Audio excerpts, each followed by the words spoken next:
Good morning all of you. Good morning all of you बच्चों। मध्यकालीन भारत का इतिहास। मध्यकालीन भारत के इतिहास में टॉपिक होने जा रहा है इल्तुतमिश। कौन सा टॉपिक होने जा रहा है? इल्तुतमिश। इल्तुतमिश इल्तुतमिश की उपलब्धियों को देखा जाएगा। इल्तुतमिश इल्तुतमिश की जो पहली विशेषता है, पहला विशेषता, इसकी दूसरी विशेषता, तीसरी, चौथी और ये पांचवी। कुतुबुद्दीन ऐबक है बच्चों। ये ऐबक, इसका गुलाम कौन है? इल्तुतमिश। कुतुबुद्दीन ऐबक का गुलाम इल्तुतमिश। कुतुबुद्दीन ऐबक का गुलाम कौन है? इल्तुतमिश। ये गुलाम होने के साथ साथ क्या है? गुलाम होने के साथ साथ ये इसका एक दामाद भी है। कुतुबुद्दीन ऐबक का गुलाम होने के साथ साथ यह इसका दामाद भी है। कौन है? इल्तुतमिश। कौन है? इल्तुतमिश। ये आराम शाह कुतुबुद्दीन ऐबक के बाद सिंहासन पर कौन विराजमान हुआ था? आराम शाह। आराम शाह की हत्या करके कौन आता है? आराम शाह की हत्या करके इल्तुतमिश दिल्ली सल्तनत में दिल्ली का सुल्तान बनेगा। कौन? इल्तुतमिश। आराम शाह की हत्या, ये दूसरा इसका पॉइंट है। तीसरा बिंदु आता है, तीसरा बिंदु बदायूं। बदायूं का नाम सुने हो बच्चों? बदायूं कहाँ है? यूपी में। बदायूं यूपी में है। कौन सी जगह पर है? यूपी में बदायूं यूपी में है। और यहाँ बदायूं का गवर्नर कौन है? इल्तुतमिश। बदायूं का गवर्नर कौन था? इल्तुतमिश। ये इसका तीसरी विशेषता है। बदायूं का गवर्नर कौन है? बदायूं का गवर्नर इल्तुतमिश है। ये इसकी कौन सी विशेषता है? ये तीसरी विशेषता है। अब हम इसकी चौथी विशेषता को देखेंगे। इल्तुतमिश की चौथी विशेषता कौन सी है? इल्तुतमिश की चौथी विशेषता है मुइजी। क्या है यहाँ पे? मुइजी और कुतुबी। मुइजी है और कुतुबी है। ये अमीर लोग हैं। ये कौन है? अमीर लोग हैं। इन अमीर लोगों को नष्ट किया था किसने? इल्तुतमिश ने। इल्तुतमिश इन अमीर लोगों को नष्ट कर देता है और इसकी जगह एक तुर्क ए चहलगानी, इस शब्द पर ध्यान देना बच्चों। तुर्क ए चहलगानी, ये कौन सा शब्द है? तुर्क ए चहलगानी शब्द है। तुर्क ए चहलगानी शब्द है। ये तुर्क ए चहलगानी का मतलब होता है, इसमें 40 अमीर। अमीर का मतलब होता है बच्चों ऑफिसर यानी उच्च अधिकारी। हायर लेवल के जो ऑफिसर होते हैं उनको तुर्क ए चहलगानी कहा जाता है। तुर्क ए चहलगानी दल की स्थापना करने वाला कौन है? इल्तुतमिश है। तुर्क ए चहलगानी दल की स्थापना करने वाला कौन है? इल्तुतमिश है। 40 लोगों का क्या बनाया था? एक दल बनाया था। और मुइजी और कुतुबी जो थे, अमीर जो थे, मुइजी और कुतुबी अमीरों को नष्ट कर दिया था। नष्ट करके इल्तुतमिश ने तुर्क ए चहलगानी एक नया दल बनाया था। इसमें 40 अमीर होते हैं और 40 दलों के लोग, ये 40 लोग मिलकर तुर्क ए चहलगानी एक दल बनेगा बच्चों। और ये तुर्क ए चहलगानी, ये शब्द कहलाएगा, ये एक फारसी भाषा का शब्द होता है। ये कौन सी विशेषता है? ये चौथी विशेषता है। पहले नंबर पे कुतुबुद्दीन ऐबक का दामाद कौन है? इल्तुतमिश। और कुतुबुद्दीन ऐबक का गुलाम कौन था? इल्तुतमिश। पांचवी विशेषता क्या है?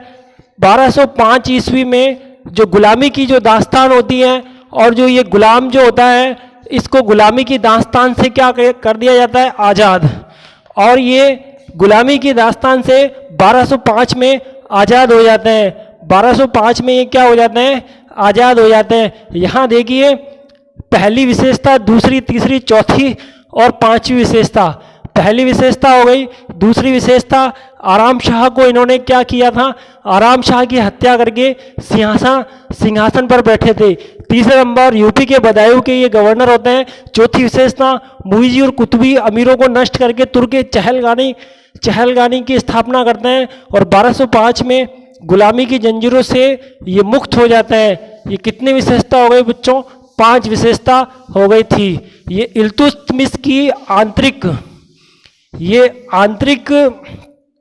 जो व्यवस्था होती है और बाह्य जो समस्या होती है, आंतरिक समस्याओं से भी ये संघर्ष कर रहे थे और जो बाह्य समस्या होती है उनसे भी ये संघर्ष कर रहे हैं। इन्होंने छठी विशेषता, आंतरिक समस्याओं में छठी विशेषता एकता, एकता शब्द का नाम सुने हो बच्चों? एकता क्या होता है और मुक्ता क्या होता है? दूर दराज के जो ऑफिसर लोग थे, दूर दराज के कौन से? दूर दराज के ऑफिसर लोगों को वेतन के बदले ये क्या प्रदान करते थे? भूदान प्रदान करते थे, भूमि प्रदान करते थे और उस भूमि से भू राजस्व वसूल किया जाता था। क्या वसूल किया जाता था? भू राजस्व वसूल किया जाता था। उसी भूमि को और जिससे भू राजस्व वसूल किया जाता है उसको एकता कहते थे। एकता जो है वो प्रांत के लिए ये शब्द प्रयुक्त होता है। किसके लिए? प्रांत के लिए प्रयुक्त होता है। और एकता जो है, जिसको एकता मिलेगा, जो व्यक्ति एकता का जिम्मेदारी लेता है वही व्यक्ति इक्तेदार कहलाएगा। वही व्यक्ति क्या कहलाएगा? इक्तेदार कहलाएगा। और वही व्यक्ति क्या कहलाएगा? मुक्तादार कहलाएगा। एकता को वली भी कहते हैं। एकता को क्या कहते हैं? बली। एकता को वली भी कहा जाता है, एकता को मुक्ता भी कहा जाता है। एकता शब्द जो है सबसे पहले किसने शुरुआत की थी? इल्तुतमिश इसकी सबसे पहले शुरुआत करते हैं। यहाँ एकता है और एकता को मुक्ता भी कहते हैं। ये छठी विशेषता है बच्चों। सातवीं विशेषता आती है, मुद्रा प्रणाली में सुधार किया था। इल्तुतमिश ने कौन सी प्रणाली में सुधार किया था? मुद्रा प्रणाली में सुधार किया था। यहाँ देखिए मुद्रा प्रणाली, मुद्रा प्रणाली से मतलब होता है चांदी का सिक्का चलाया था। क्या चलाया था? चांदी का सिक्का चलाया था। ये चांदी का सिक्का जो होता है, इसको चांदी के सिक्के को टका कहते थे बच्चों। क्या कहते हैं? चांदी का सिक्का को टका कहते थे। और तांबे का जो सिक्का होता था उसको जीतल कहते थे। तांबे का जो सिक्का होता है उसको क्या कहते हैं? जीतल कहा जाता था। आठवीं विशेषता, इल्तुतमिश की कौन सी? आठवीं विशेषता, राजधानी पहले कहाँ थी? पाकिस्तान के लाहौर में। पहले ये लाहौर में थी और लाहौर से राजधानी को कहाँ स्थानांतरित कर दिया? दिल्ली स्थानांतरित किया था। और दिल्ली का वास्तविक संस्थापक कौन है? दिल्ली का वास्तविक संस्थापक इल्तुतमिश है। यहाँ इल्तुतमिश वाला टॉपिक चल रहा है बच्चों। इल्तुतमिश की पहली विशेषता, दूसरी, तीसरी, चौथी, पांचवी, छठी और सातवीं और आठ विशेषता। छठी विशेषता क्या है? एकता है। और एकता एक प्रांत को कहते थे। प्रांत का अधिकारी इक्तेदार होता था, मुक्तेदार भी कहा जाता था। यहाँ मुद्रा प्रणाली में सुधार करते हैं।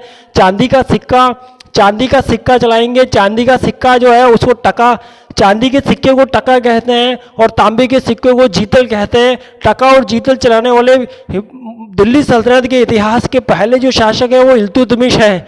वो कौन है बच्चों? इल्तुतमिश है। यहाँ देखिए राजधानी को परिवर्तित करने वाले दिल्ली सल्तनत के इतिहास के पहले शासक इल्तुतमिश हैं, जिन्होंने लाहौर से राजधानी दिल्ली स्थानांतरित की थी।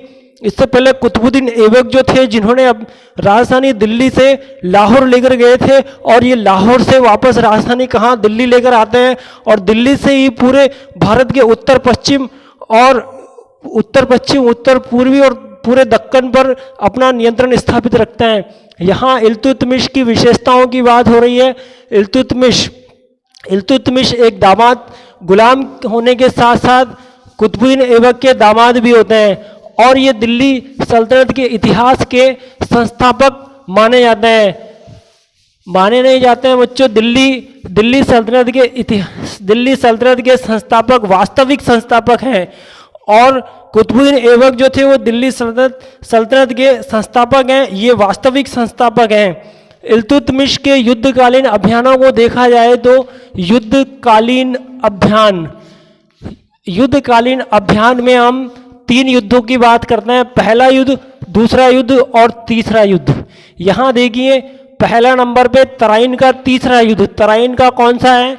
तराइन का तीसरा युद्ध। तराइन का तीसरा युद्ध आता है बच्चों। तराइन का तीसरा युद्ध 1221 ईस्वी में। तराइन का तीसरा युद्ध यल्दोज कहाँ का है? ये गजनी का राजा कौन है? यल्दोज और इल्तुतमिश के बीच हरियाणा के तराइन नामक स्थान पर तीसरा युद्ध होता है 1221 ईस्वी में, जिसमें इल्तुतमिश क्या होंगे? विजयी होंगे। दूसरे नंबर पे आता है बंगाल। यहाँ बंगाल के कौन है?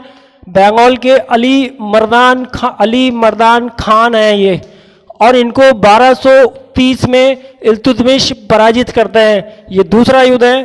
तीसरे नंबर का युद्ध होता है बच्चों चंगेज खान। कौन सा खान है ये? Genghis Khan. यहाँ चंगेज खान ये मंगोल नेता है, मंगोलों का नेता है। यहाँ चंगेज खान मंगोलों का नेता है। और यहीं पर मध्य एशिया में ख्वारिज्म जगह कौन सी है? ख्वारिज्म। ख्वारिज्म का राजा कौन है? जलालुद्दीन मकबरनी। जलालुद्दीन मकबरनी। ये जलालुद्दीन मकबरनी जो है, ये जलालुद्दीन मकबरनी और चंगेज खान के बीच में युद्ध चल रहा होता है। मध्य एशिया से जलालुद्दीन मकबरनी जो है जलालुद्दीन मकबरनी जो है वो भाग रहे थे, और उनका पीछा कौन कर रहे हैं? Genghis Khan. चंगेज खान उनका पीछा कर रहे हैं। जलालुद्दीन मकबरनी भागते भागते उत्तर भारत के इल्तुतमिश भारत के दिल्ली और हरियाणा से दिल्ली में प्रवेश करते हैं। और चंगेज खान का एक फरमान आता है किसके पास? इल्तुतमिश के पास। और फरमान के अनुसार जलालुद्दीन मकबरनी को किसी भी प्रकार की इल्तुतमिश सहायता नहीं करते हैं, और जलालुद्दीन मकबरनी भारत से लौटकर वापस सिंधु प्रदेश में चले जाते हैं, जहां नासुरुद्दीन कुवाजा के साथ युद्ध होगा। जलालुद्दीन मकबरनी का कौन के साथ युद्ध हो रहा है? नासुरुद्दीन कुवाचा के साथ युद्ध होता है। नासुरुद्दीन कुवाचा सिंधु नदी में कूदकर आत्महत्या कर लेते हैं, और इस तरह जलालुद्दीन मकबरनी यहाँ से लौटकर वापस मध्य एशिया चले जाते हैं। तो यहाँ इल्तुतमिश के युद्धकालीन अभियानों में पहला युद्ध तराइन का, तीसरा युद्ध है दूसरा बंगाल के अली मर्दान खान को पराजित करते हैं, और तीसरे नंबर पे चंगेज खान ये मंगोल नेता होते हैं, और मंगोल नेता पीछा कर रहे होते हैं जलालुद्दीन मकबरनी का। ये पीछा करते हैं जलालुद्दीन मकबरनी का पीछा करते हैं, और पीछा करते करते चंगेज खान भारत की सीमाओं के पास पहुंच जाते हैं। और जलालुद्दीन मकबरनी की इल्तुतमिश कोई सहायता नहीं करते। जलालुद्दीन मकबरनी पंजाब से होते हुए सिंधु प्रदेश में जाता है, जहां नासुरुद्दीन कुवाजा के साथ इनका युद्ध होता है। नासुरुद्दीन कुवाजा सिंधु नदी में कूदकर आत्महत्या कर लेते हैं, और जलालुद्दीन मकबरनी वापस मध्य एशिया लौट जाता है। और इस तरह चंगेज खान मंगोलों का जो भारत पर आक्रमण होने का जो भय जो होता है वो एक बार टल जाता है, और यह इल्तुतमिश की एक सूझबूझ होती है। तो युद्धकालीन अभियानों में हमने 3 युद्धों का जिक्र किया है। तराइन का तीसरा युद्ध है, यहाँ पे 1221 की बात है। बंगाल के अली मर्दान खान है, 1230 की घटना है ये।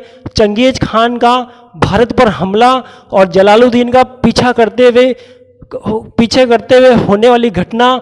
और ये जलालुद्दीन मकबरनी ख्वारिज्म के शासक होते हैं, चंगेज खान मंगोलों के नेता मध्य एशिया के शासक होते हैं, और जलालुद्दीन मकबरनी एक बार लौटकर वापस चले जाते हैं। इल्तुतमिश इनको किसी भी प्रकार का कॉपरेट नहीं करते हैं, और इस तरह भारत पर जो चंगेज खान का जो मंगोलों का आक्रमण होने का जो भय जो था वो दूर हो जाता है बच्चों। यहाँ इल्तुतमिश की ये बाह्य समस्या होती है। ये कौन सी समस्या है? ये बाह्य समस्याओं का हमने जिक्र किया है, और इससे पहले हमने आंतरिक समस्याओं की बात की थी।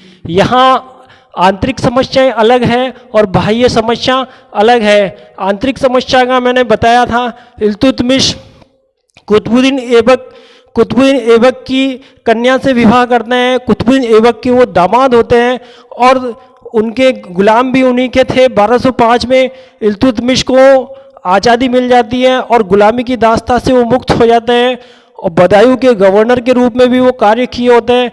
और चौथी विशेषता मैंने आपको बताई, मुइज़ी और कुतुबी जो थे उनको नष्ट करके तुर्क-ए-चहलगानी दल की स्थापना करते हैं। मुद्रा प्रणाली में सुधार करते हैं, चांदी का सिक्का चलाते हैं। मुद्रा प्रणाली में सुधार करते हैं, चांदी का सिक्का चलाते हैं, तांबे का सिक्का चलाते हैं। राजधानी लाहौर से कहाँ? दिल्ली स्थानांतरित करते हैं। यहाँ इल्तुतमिश की भवन निर्माण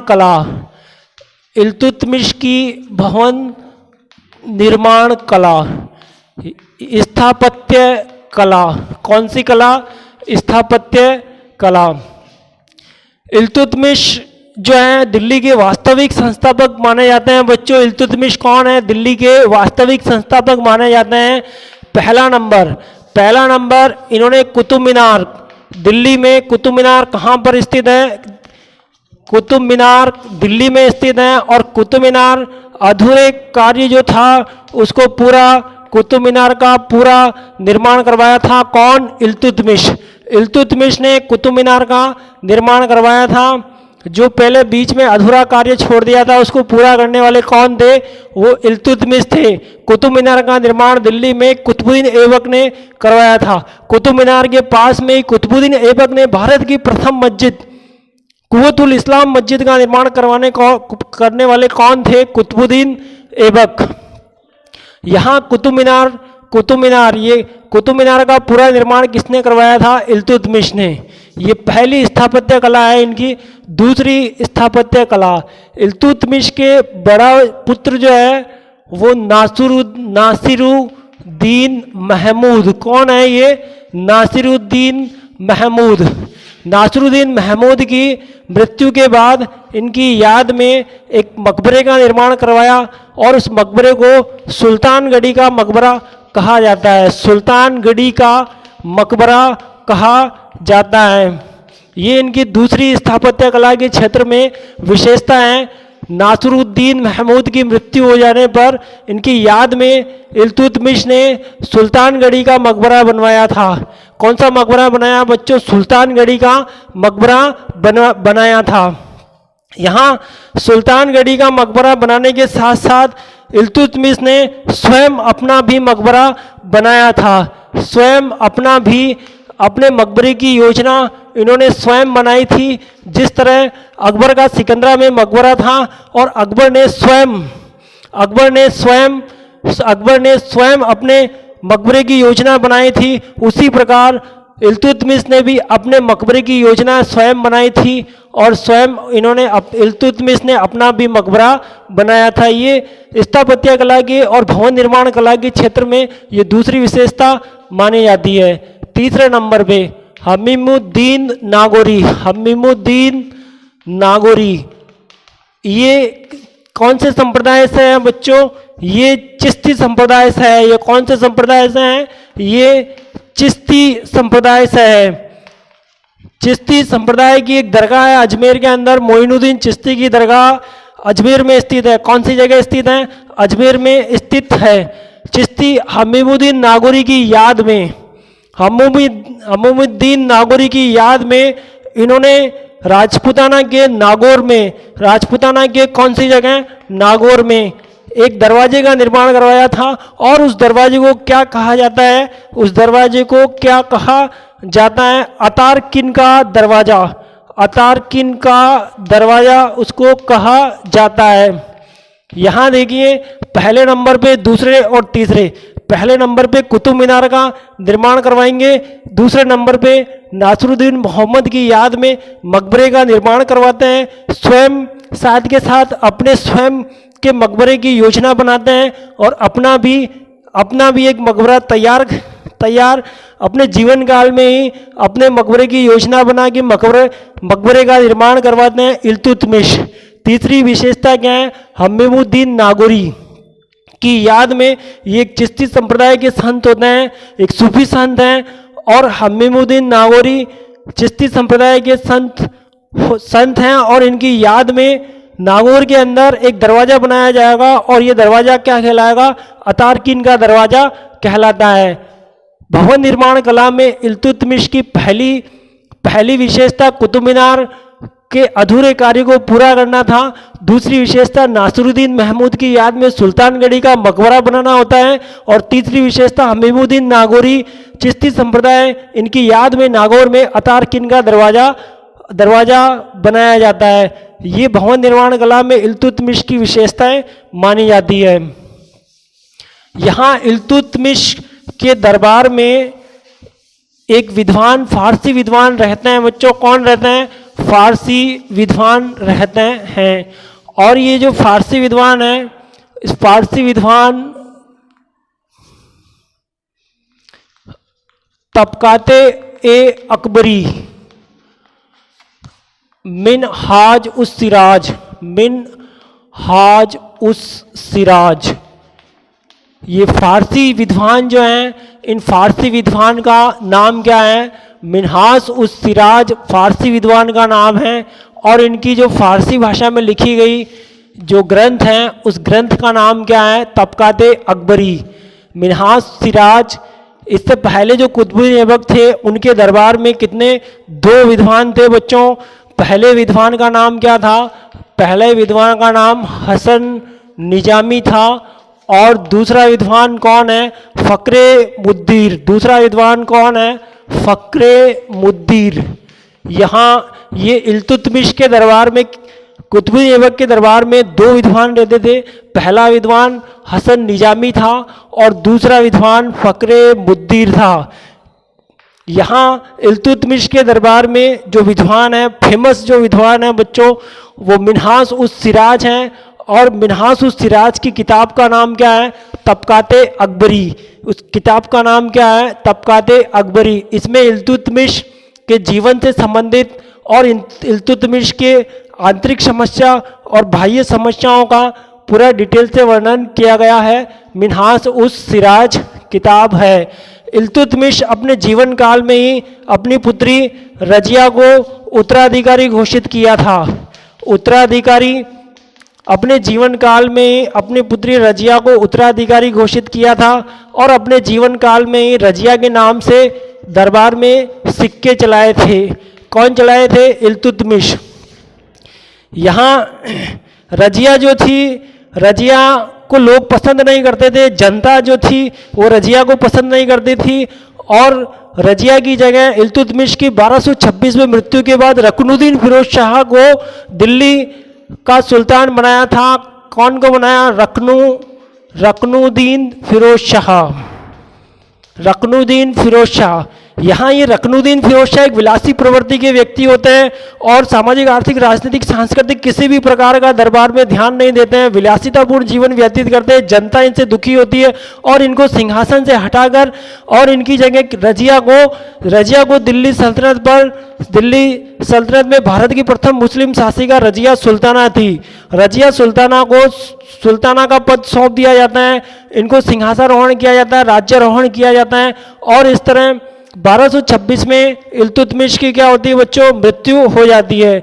यहाँ देखिए, इल्तुतमिश की हमने सबसे पहले आंतरिक समस्याओं की बात की थी और फिर हमने इनके बाह्य समस्याओं की बात की थी। तीसरे नंबर पे इनके स्थापत्य कला के क्षेत्र में इनकी क्या रुचि थी? स्थापत्य कला या भवन निर्माण के क्षेत्र में इनका क्या योगदान रहा था? इनके दरबार में कितने विद्वान रहते थे? और इन्होंने अपने जीवन काल में अपने जो पुत्री रजिया सुल्ताना को महत्व दिया था, उसी के नाम के सिक्के चलाए थे। पहले नंबर पे यहाँ आंतरिक समस्या में मैंने आपको बताया था कि मोहम्मद गोरी जब यहाँ से चले गए थे और उन्होंने तीन उनके वफादार जो थे, पहला वफादार कौन था? यल्दोज था, दूसरा नासरुद्दीन कुबाचा था और तीसरा कुतुबुद्दीन ऐबक था। पहला यल्दोज था वो गजनी का शासक था। दूसरे नंबर का नासरुद्दीन कुबाचा जो थे वो मुल्तान के शासक थे। कुतुबुद्दीन ऐबक दिल्ली के सुल्तान थे। यहाँ तीनों जो थे, तीनों एक परिवार के रूप में, और कुतुबुद्दीन ऐबक ने दिल्ली में शासन करते हुए इनके साथ वैवाहिक संबंध स्थापित किया था और दिल्ली से राजधानी लाहौर ले गए थे वो नासरुद्दीन और यल्दोज पर अपना नियंत्रण स्थापित करने के लिए। उसके बाद कुतुबुद्दीन 1210 के अंदर एक दिन लाहौर के अंदर चौगान में पोलो का गेम खेल रहे थे, अचानक घोड़े से नीचे गिरे और उनकी मृत्यु हो गई थी। कुतुबुद्दीन ऐबक की मृत्यु के बाद में उनका पुत्र आराम शाह सिंहासन पर बैठा था। आराम शाह एक विलासी प्रवृत्ति का था। इल्तुतमिश ने आराम शाह की हत्या करके दिल्ली के सिंहासन पर अपना अधिकार जमा लिया था। इल्तुतमिश भी एक गुलाम थे बच्चों। कुतुबुद्दीन ऐबक का ही एक गुलाम कौन है? इल्तुतमिश होते हैं। और इल्तुतमिश